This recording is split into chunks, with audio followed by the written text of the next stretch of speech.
그래서 오늘은 이해찬의 좌파 장기 집권론을 주제로 해서 오늘은 방송을 하겠습니다.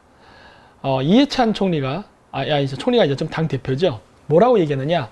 20년 집권해야 내가 해야 할 마지막 소임 해가지고 10년으로는 정책 뿌리 뽑히기는 10년으로는 정책 뿌리 뽑히는 걸 경험했다 해서 이해찬 의원은 그러면서 유럽에서도 개혁 정책이 뿌리 내리기 위해 영국 노동당이나 독일 삼인당이 4년간 4팀 정도로 16년간 일했다며 개혁 정책이 뿌리 내리려면 20년 정도는 집권하는 계획을 가져야 한다며 거듭 20년 집권론을 거론했다라는 얘기예요. 장기 집권하겠다는 겁니다. 사실 모든 정당이 그렇지만 장기 집권을 하기를 원하지 않는 정당은 없을 겁니다. 당연히 이야기할 수 있어요. 모든 정당, 좌파건 우파건 모든 정당은 장기 집권을 지향합니다. 그것이 가능하든 불가능하든 상관없이. 자, 이제 문제는 방법이에요. 자, 그래서 더민주당 대표 이해찬 260석 빈말이 아니었다. 진짜로 원한다는 겁니다. 네, 원합니다. 아까 얘기했듯이 모든 집권자들은 다 원해요. 그래서 민주당에서 올 3번째 터져나온 20년 집권론. 그러니까 민주당은 지금 지속적으로 자신들이 장기 집권을 하기 위한 준비를 하고 그 포석을 지금 놓고 있는 겁니다. 그리고 이거 농담 아니라고 지금 여기서도 얘기하죠. 그리고 실질적으로 그것을 하기 위한 전략을 만들고 그것을 구사하고 있습니다. 자, 여기 보시면은 근데 요 민주당이 20년 장기 집권에 보면 제가 노란색 친 거에 빨간색 쳐놨죠. 민주연구원이라고 써놓은 겁니다. 그러니까 민주당의 20년 장기 집권론을 준비하면서 민주당의 싱크탱크 기관이죠. 그래서 한번 기사를 읽으면은 민주당 이해찬 의원은 지난 25일 당 싱크탱크인 민주연구위원 인터넷 방송에 출연해 김대중 정부와 노무현 정부 2번 정도로는 정책이 뿌리를 못 박았다. 적어도 4번, 5번은 계속 집권해야 정책이 뿌리 내려서 정착이 된다고 했다. 이 의원은 오랜만에 집권했는데 계속 집권해야 한다.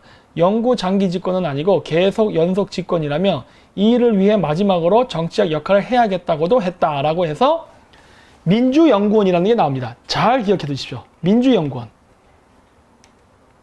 자, 그러면서 같은 신문 기사입니다. 이해찬 대표가 뭐라 얘기했느냐? 민주당은 20년 집권론을 현실화하는 데 있어 6월 지방선거 압승과 개헌을 필수 요소로 보고 있다. 6월 지방선거를 압승해야 된답니다. 이미 지나간 일이지만 김민석 민주연구원장은 지난 24일 대전 당 행사에서 민주당 정권이 10년, 20년 계속 갈 수 있는 소명감을 갖고 이번 지방선거와 개헌을 준비해야 한다고 강조하기도 했다.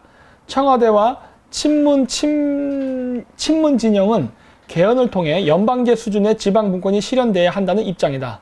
아울러 민주당 의원들 사이에서는 문 대통령 다음을 이을 차기 대선 주자로 친문 성향 A 의원, 시민단체 출신 B 의원 이름이 거론되기도 한다. 한 의원은 농담인지 진담인지 모르겠지만 차차기는 누구라는 말까지 나온다고 했다라고 해서 지금 민주당은 민주연구원이라는 싱크탱크를 이용해가지고 20년 장기 집권 프로젝트를 위해서 먼저 6월 지방선거 압승을 목표로 했다라고 했어요.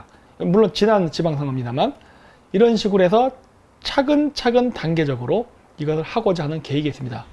여기까지 보면은 특별한 문제 없어요. 왜? 모든 정당은 장기 집권을 하기를 원하니까.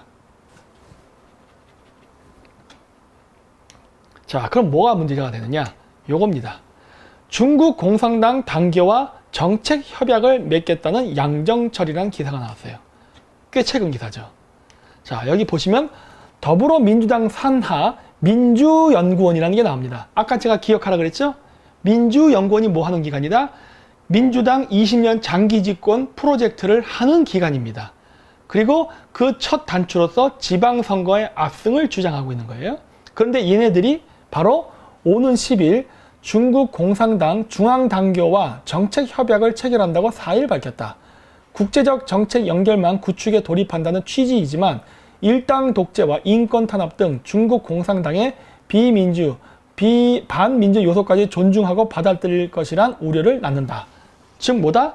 얘들 우리나라의 군사 독재 정권, 친일 잔재를 청산하겠다라고 말을 하면서 지금 중국의 인민의 인권과 민주화를 탄압하는 중국 공산당과 손을 잡겠다는 얘기를 하는 거예요. 이게 무슨 아이러니입니까? 근데 여기서 보면은 중국 공산당 당교.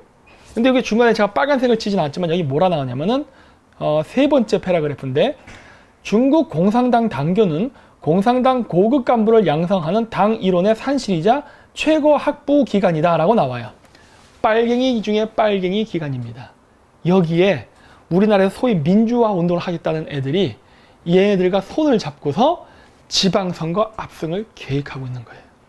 자, 그래서 이제 중요한 것은 무엇이냐? 좌파들은 저렇게 지금 준비를 하고 있습니다. 요거는 제가 뒤에서 또 연결해서 할 거니까 잘 보십시오. 일단 여러분 다 아실 거예요. 좌파들에는 친중파가 많다. 여러분 동의하실 겁니다. 그동안 제가 많은 강의도 했고 2년이라는 시간이 흐르면서 많은 사람들이 이제 이걸 알게 됐어요. 그렇다면은 우파에는 친중파가 없느냐 하는 거야. 자, 여시제의 실체와 50대 잠룡들 애국보 나오죠? 여시제를 창설했습니다. 여기 보시면 여러분들이 아실 수 있을 만한 사람들이 여기 나와요. 안희정 씨, 나경원, 뭐 남경필, 김부겸, 뭐 이런 식으로 사람들 얼굴 보이죠? 얘네들이 여시제 멤버입니다. 네. 자, 그래서 여시제라는 그 단체 이름이 생긴 것은 중국의 시진핑 주석이 즐겨 쓰던 구절이다. 시진핑 주석은 2015년 12월 16일 열린 세계 인터넷 대회 개막식, 양안 정상회담, 영국 런던 시장 환영 만찬 등에서 사용했었다. 즉 시진핑이 좋아하는 구절이라는 말입니다. 그 구절을 따서 여시제를 만든 겁니다.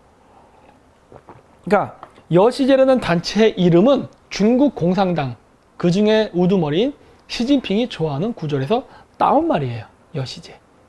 해석한다면 뭐 시대와 함께 이런 말이겠죠. 그 정도로 해석될 수 있겠죠.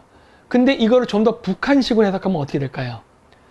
김일성이 쓴 주체 사상에 대한 책의 제목이 뭡니까? 세기와 더불어. 뭔가 닮아 있잖아요. 여시제라는 의미는 시대와 함께. 근데 북한의 김일성이 쓴 주체 사상의 책의 제목이 세기와 더불어. 같은 의미 아니에요. 그리고 여시제가 지금 무엇을 하고 있죠? 대구에서 중국 화웨이 기술을 도입해서 스마트 시티 건설을 하는데 여시제가 참여하고 있죠. 친중 행위를 하고 있죠. 자, 한국형 싱크탱크 여시제를 만드는데 조창걸 한샘 명예회장이 큰 힘을 보탰다. 재산의 절반인 4,400억 원을 출연했다는 말도 있지만 정확한 금액은 알 수가 없다. 한샘은 이미 한샘 드뷰라는 연구재단을 만들어 운영하고 있다. 그럼에도 새 연구재단을 만든 건 그만큼 의지가 강하다는 소리다 해갖고 중요한 건 뭐다? 한샘의 명예회장 조창걸이라는 사람이 자신의 사비를 털었답니다. 정말일까 하는 거예요. 왜냐? 중국 공산당의 패턴을 봤을 때 그거는 사제가 아닐 가능성이 있습니다. 사제로 위장한 중국 공산당의 당 재산일 가능성이 높아요. 대표적인 게 알리바바의 회장이었던 마윈. 마윈 지금 어떻게 됐습니까? 완전 개털됐죠. 왜 그래요? 마윈의 재산은 그 사람 개인 것이 아니라 중국 공산당의 것이었기 때문에 그래요. 물론 표면상으로는 그 사람의 재산인 걸로 돼 있었어요. 하지만 어떻게 됐습니까? 다 줬잖아요. 마찬가지거든요.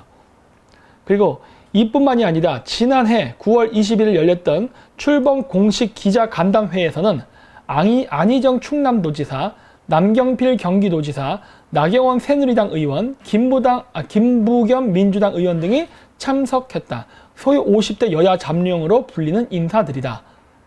플러스 뭡니까? 박근혜 대통령 탄핵했던 세력들, 내각제 세력들, 얘네들이 여시제 멤버입니다. 자, 이게 왜 중요하느냐? 여시제라는 싱크탱크는 일단 좌파 계열의 조직입니다. 물론 여시제의 대표는 홍석현이에요. 누군지 아시죠? 홍석현? 박근혜 대통령을 탄핵했던 주도 세력이라고 여러분들이 알고 계신 그런 사람이에요. 자, 근데 변희재 씨가 썼던 미디어워치에 재미있는 글이 있더라고요. 대한애국당 조원진 대표는 북폭 반대 및 친중 행각 의혹 밝혀라 라고 해가지고 지난 1월 23일 대한애국당 강덕수 대구시 당위원장은 조원진 대표의 반중 시위 관련 입장이라며 비공개 지도부 회의 내용을 공개했다. 아, 이거 공식적인 내용이네요. 비공개했던 내용인데 나온 거예요. 첫 번째, 조원진 대표는 미국이 북폭을 하면 친미 정권이 들어선다며 북폭을 반대하고 있다. 여러분, 미국이 북한을 북폭하고 친미 정권 세우는 게 우파 입장에서 좋은 거 아닙니까? 이거 왜 반대했어요? 중국이 싫어해서 그런 얘기를 했었죠. 둘째, 조원진 대표는 북폭을 하면 북한 200만 명, 남한 100만 명의 사상자가 나온다면 북폭을 반대하고 있다. 전쟁이 나서 사람이 죽는 게 두렵기 때문에 전쟁을 반대한다? 그렇다면 미국은 6.25 전쟁 때 참여하지 말았어야 됩니다. 전쟁은 필요할 때는 하는 거예요. 근데 사람이 죽는다는 걸 먼저 강조하면서 전쟁 자체를 거부하는 거는 그건 매우 비겁한 행위입니다. 그거는 자동차를 살 때 교통사고 날까봐 자동차 타지 말고 걸어가자는 행위와 똑같아요. 그 다음에 셋째, 조원진 대표는 중국이 북한으로 들어가는 4개의 송유관 중 2개를 차단했다는 유언비어를 유포하며 중국을 두둔하고 있다. 그래요? 넷째, 조원진 대표는 미국과 중국이 상생협력의 관계로 간다면 미중 관계를 왜곡하고 있다. 맞죠? 미중 관계가 무슨 상생입니까? 지금 모르겠어요? 이게 2018년 1월 30일이고 지금은 2019년 7월 10일이죠? 아니지 7월 20 며칠이지? 하여튼 뭐 그렇잖아요? 자, 어때요? 아니잖아. 더 관계는 악화되고 있잖아요. 거짓말한 거죠. 그 다음에 다섯째, 조원진 대표는 지난 박 대통령 탄핵 촛불 집회 때 중국 유학생이 개입했다는 동아일보의 보도를 아무런 근거 없이 부정하며 중국 편을 들었다. 이거 제가 얘기했잖아요. 저도 이거 목격자라니까요. 저는 촛불과 태극기 집회 다 가봤어요. 거기에 중국 유학생이 있었습니다. 중국말로 서로 대하는 것까지 들었어요. 여섯째, 조원진 대표는 박근혜 대통령이 한중 FTA 협상용으로 중국의 꿈과 한국의 꿈이 하나라고 발언한 것을 마치 박 대통령이 조원진 본인과 같은 친중파인 것처럼 왜곡했다. 자기가 친중파인 거를 박 대통령이 그런 것처럼 포장을 해서 이것이 마치 박근혜 대통령의 뜻이다 하는 것처럼 자신의 친중화를 정당화하려 했다는 거예요. 그래서 이런 내용들이 쭉 나오고 조원진 대표는 지금껏 수시로 중국 관련자들과 만나고 있다. 그 어떤 외신에도 나오지 않은 미국이 북폭하면 300만 사상자가 난다. 중국이 북한으로 들어가는 4개의 송유관 중 2개를 차단했다는 유언비어는 중국 공산당 당국에게 들은 게 아닌가 뭐 등등으로 의혹을 제기했었네요. 그래서 2018년 1월 30일 대한애국당 최고위원 서울시 당위원장 변희재 해가지고 기사를 썼던 겁니다. 그래서 또 한 가지 재미있는 기사는 이것도 미디어와치예요. 조원진 국회의원 신분으로 중국 매출 70억 올려 개인 재산 5억 만나 해갖고 대한애국당 조원진 대표가 국회의원 신분으로 계속 자신의 중국 내 회사를 통해 연 70억 원대 매출을 올려온 것으로 드러났다. 조원진 대표는 국회의원으로 당선된 2008년부터 현재까지 북경 화이산 합자회사, 북경 한샘 미가상 무유한공사, 북경 유성공간 상무유한공사의 회사 지분을 각각 70%, 50%, 60%를 갖고 있는 대주주였고 이 회사들은 계속 영업을 해왔던 것이다. 라고 해서 이 사람은 중국으로부터 많은 사업을 해서 돈을 버는 사람이었습니다. 근데 여기서 제가 이제 주목을 하는 것은 바로 이거예요.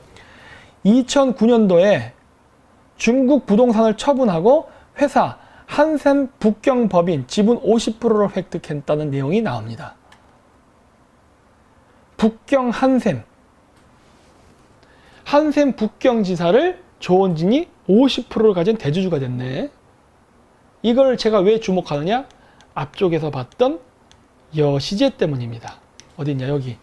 여시제를 누가 만들었습니까? 한샘 명예회장이. 근데 조원진이 한샘 북경지사의 주식을 50%나 가지고 있습니다. 여시제라는 좌파 싱크탱크, 박근혜 대통령을 탄핵하는데 암약을 펼쳤던 홍석현이 대빵으로 있는 여시제를 만드는 출자금이 한샘에서 나오는데 공교롭게도 조원진 의원은 한샘 북경지사의 대주주예요. 뭔가 이상하지 않습니까? 그리고 아까도 얘기했죠. 그 한샘 명예회장이 개인 사재를 털어서 4,400억 원 했다는데 그거는 말이 안 됩니다. 왜? 중국과 거래할 때는 그렇지 않아요. 일반적인 민주적인 국가와 다르게 공산지국과 거래할 때는 다릅니다. 중국 공산당은 자신들의 목적을 위해서 특정 정치인, 경제인들을 키울 필요가 있을 땐 키워줍니다. 그 사람이 돈을 벌 수 있게 해줘요. 왜? 그 돈이 그 지역에서 정치 공작금으로 쓰이게 하기 위해서. 그러니까 뇌물을 이렇게 주는 게 아니에요. 합법적으로 사업이란 명목으로 주는 겁니다. 사업이란 명목으로. 그러면 그 받은 돈을 가지고 무엇을 하느냐? 중국 공산당이 시킨 그 공작을 하는 거예요. 따라서 사제라고 하는 4,400억 원은 개인 회장의 돈이 아니라 중국 공산당의 돈이라는 겁니다. 그러면 4,400억 원을 출자할 만큼 한샘은 그만큼 돈이 많냐입니다. 별로 없습니다. 한샘이 무슨 회사입니까? 가구 만드는 회사예요. 가구 만들어서 팔아서 개인이 4,400억 원을 벌 만큼 돈이 생길 것 같아요? 우리나라 건설 불경기인데 아파트를 지어야 가구가 들어갈 거 아니에요. 싱크대도 들어가고. 근데 건물을 별로 안 만드는데 어떻게 많은 돈을 벌어요? 우리나라 가구업체가 또 한두 개입니까? 경쟁도 많은데. 그것은 중국이 북경이라든가 대도시 대규모 부동산 개발을 할 때에 한샘 북경지사를 통해서 많은 한샘의 가구들이 팔렸기 때문이에요. 중국의 아파트 대규모 단지에 한샘의 가구가 나갔습니다. 공급이 됐고. 그랬기 때문에 거기서 막대한 돈을 번 것이고 그 돈이 결국은 여시제를 만드는데 자금으로 충당됐다고 볼 수가 있는 거예요. 근데 공교롭게도 그것을 관리했던 한샘 북경지사의 대주주가 누구다? 조원진 의원이에요. 그리고 조원진 의원은 단순히 이걸로 끝난 것이 아니라 그 이후에 우리나라에서 반중 집회에 대한 어떤 입장 표명을 할 때도 중국에 유리한 발언을 하고 있지도 않은 거짓말을 많이 했습니다. 북한으로 연결된 파이프라인 뭐 2개를 막았다는데 뭐 근거 있습니까? 또 한 가지, 중국하고 미국은 상생관계로 간다? 아니죠. 점점 관계는 나빠지고 있죠. 그런데 상생관계로 가니까 우리가 여기서 반중을 외쳤다가 나중에 미국하고 중국이 화해를 해버리면 우린 낙동강 오리알이 되니까 그러면 안 된다라는 거짓말을 함으로써 자신이 한국에서 태극기 집회를 관리하면서 반중 집회하는 거를 막는 정당성을 부여했어요. 근데 이거 다 거짓이죠. 자, 그러면 그걸로 끝나느냐? 조원진 의원은 박근혜 대통령을 탄핵했던 핵심 세력인 여시제, 그 총수인 홍석현이 하고자 했던 이 조직이 만들어질 수 있게 자금을 제공하는데 혁혁한 공을 세웠을 뿐만 아니라 태극기 집회가 반중을 하는 것을 못하게 거짓말을 해서 못하게 했을 뿐만 아니라 그 외에도 무엇을 했느냐? 중국으로부터 오는 조선족과 한족들의 한국 국적 취득을 용이하게 물꼬를 트는 역할도 했습니다. 조원진 의원 공청회 개최, 대한민국의 배람은 재외동포는 무리다 라는 식으로 여러 가지 얘기했고, 대구 경제발전, 중국 공략해야 해서 지금 조원진 의원이 대구 쪽에 있죠. 그리고 대구시장, 물론 저기 자유한국당이 하지만 실질적인 친중이죠. 그래서 뭐 합니까? 그렇게 미국이 하지 말라는 중국 화웨이 제품을 써서 대구에 스마트 시티 건설을 하려고 하죠. 즉 빅브라더 시스템을 만들고 있죠. 여기에도 당연히 조원진이 또 들어와 있어요. 친중적인 행위입니다. 또 조원진 의원 대구경제 중국이 답이다 정책 세미나를 개최. 그렇죠? 친중적이죠? 새누리당 조원진 후보 지방 분권 강화 4대 공약 발표. 지방 분권을 강화하랍니다. 지방 분권을 강화하겠다는 것은 아까 얘기했던 민주당에서 얘기하는 게 뭡니까? 연방제선의 지방 분권 얘기하죠? 같은 말 하고 있는 거예요, 지금. 그렇죠? 지방 분권화를 시킨 다음에 그 다음에 중국인들을 우리나라에 집어넣어서 참정권을 주고 그 사람들이 시의원, 도의원, 구의원, 시장을 선출할 수 있게 해줍니다. 그렇게 되면 어떻게 됩니까? 우리나라는 지방 분권이 된 상태에서 그 지방 정부가 다 친중화가 되는 거예요. 그것을 지금도 조원진이 일관되게 하고 있는 겁니다. 이거 현재 진행형이잖아요. 과거에 그냥 중국에서 사업만 하고 끝난 게 아니라 지금까지도 현재 진행형으로 이 짓을 하고 있잖아요. 이거 문제 있다 생각하지 않으세요? 자, 또 이건 2019년이죠. 대구시 사람 중심 스마트 시티 추진 위에 도시 문제 발굴. 이쪽이란 말이에요. 그렇죠? 자, 그 다음에 국내 학사 취득 외국인 간이 기여와 가능토록 국적법 개정안 발의. 이거는 조원진 의원이 한 건 아니에요. 여기에 그 외 민평당이라든가 민주당 위원 중심으로 했는데, 문제는 소위 지중파라는 소위 보수 쪽 정치인이라는 사람이 이러한 제도가 통과됐을 때 우리나라가 지방분권이라는 제도와 맞물리게 되면 어떠한 재앙이 닥칠까는 불을 보듯 뻔한데 왜 방치하고 아무 말도 안 합니까? 예? 지중이라는 거는 중국에 가서 중국을 공부하고 그 공부한 지식을 바탕으로 한국의 국익에 도움이 되는 행동을 했을 때 그걸 지중이라 불러요. 하지만 중국에서 공부를 하면서 중국 공산당에게 매수를 당해서 중국에게 유리한 정책과 중국에게 유리한 대한민국의 경제 투자를 유도하는 것은 매국 행위입니다. 구별을 엄격히 해야 돼요. 근데 그런 일들이 지금 발생하고 있어요. 자, 그리고 제가 우리나라에 단순히 친중 정치인만 있는 게 아니라 우리나라 태극기 부대 안에 친중을 조장하는 세력들이 있다라고 보는데, 그 중에 제가 주목하는 게 바로 어버이연합입니다. 아까도 얘기했듯이 이 어버이연합의 특징은 박사모예요. 그러니까 박근혜 대통령을 좋아한다는 소리입니다. 박근혜 대통령을 좋아하면서 북한을 규탄하죠. 그러면서 중국을 찬양합니다. 왜 그러냐고요? 이런 일이 있었지 않습니까?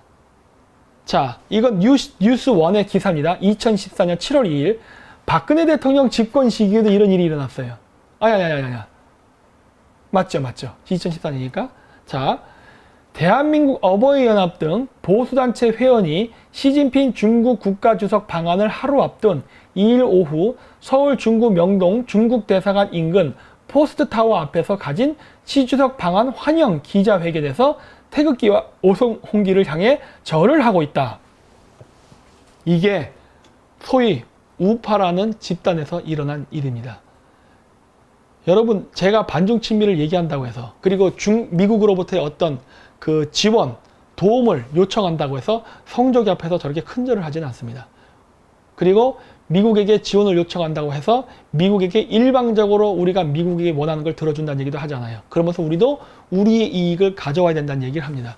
이게 바로 지미예요. 숙미가 아니죠. 지미죠. 근데 지금 이 사람들이 하는 행위는 뭡니까? 이거는 숭중, 4대주의예요. 4대주의. 예? 이런 짓을 하면서 이걸 우파라고 얘기하면 안 된다는 거예요. 아주 곤란한 행위예요. 왜? 우리나라는 민주주의 국가지 4대주의 국가가 아닙니다. 우리가 미국과 관계를 좋게 하자는 것은 미국을 4대하기 위해서도 아니고 중국하고 관계를 좋게 하자는 것도 마찬가지로 중국에게 4대하기 위함이 아니에요. 그럼에도 불구하고 소위 우파라는 이러한 태극기 단체의 사람들이 이런 짓을 했다는 겁니다. 이거 문제 많지 않습니까? 여기 보이는 사람들이 한두 명입니까? 저 단체들이 지금은 어디에 있습니까? 태극기 부대 안에 흩어져서 다 들어가 있는 거 아닙니까?